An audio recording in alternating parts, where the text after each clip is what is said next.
Tinawag ni Derek Ramsey na very generous si Ellen Adarna sa pagpayag na makasama niya ang anak nilang si Lily. Kasama po si Derek sa star-studded na first ever MVP Olympics All-Star Game. Nasa frontline na balitang yan si MJ Marfori. From courtside hanggang sa hardcourt, punong-puno ng star power mula sa bawat sulok ng showbiz at sports para sa kauna-unahang MVP Olympics All-Star Celebrity Basketball Game. Isa sa mga agaw eksena, ang moment ni Herlene Budol at TNT tropang 5G import ball bago magsimula ang game. Present din ang MQAA stars, gaya ni na Pearl Gonzalez, Fatima Abello at Ivan Lim. Ang celebrity ballers, pinabilib ang audience dahil hindi lang sila sa pag-arte magaling, pati sa basketball, malupit din. Gaya ni na JC Rivera, David Lee Cauco, Dylan Minor at Lance Carr na may pinakamaraming puntos sa game. It's actually a dream come true kasi dati nung grade school ako, high school, I've always wanted to be a player, basketball player, professionally. But yeah, I'm very happy to play na Araneta. Kahit may injury, naglaro pa rin si Derek Ramsey para sa white team. Pero bago yan, game muna na nagpa-interview si Derek tungkol sa personal life niya. Naikwento niya na nakakabonding pa niya ang anak nila ni Ellen Adarna na si Lily. Very generous naman daw si Ellen sa pagbibigay ng time para kina Derek at Lily. Dead man na raw si Derek sa bashers.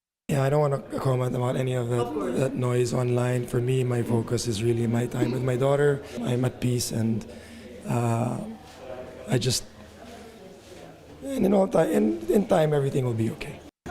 Star-studded din ang halftime show with production number ng Bagets the Musical Cast at nina Jen Mandela at Jonah. Pinairit din ni A Secret and Proud star Andrea Brillantes ang dance floor with G-Force sa mala Super Bowl performance niya. Sinorpresa pa siya ng co-star niyang si Enrique Hill with bouquet of flowers after. At pinapanood ang exclusive first look ng A Secret and Proud. Exciting! Madami na nakakita. Medyo nararamdaman ko na yung pressure. Siyempre nakaka-pressure. It's been a while since I've been on TV. And of course to be back on primetime, going head-to-head with other shows. I'm just happy. I'm really confident with our concept. Back to the ball, naging close game ang tapatan ng dalawang team pero sa huli, nanalo ang Team Blue 60-59. Player of the game naman si Wendell Ramos na nakashoot ng winning free throw.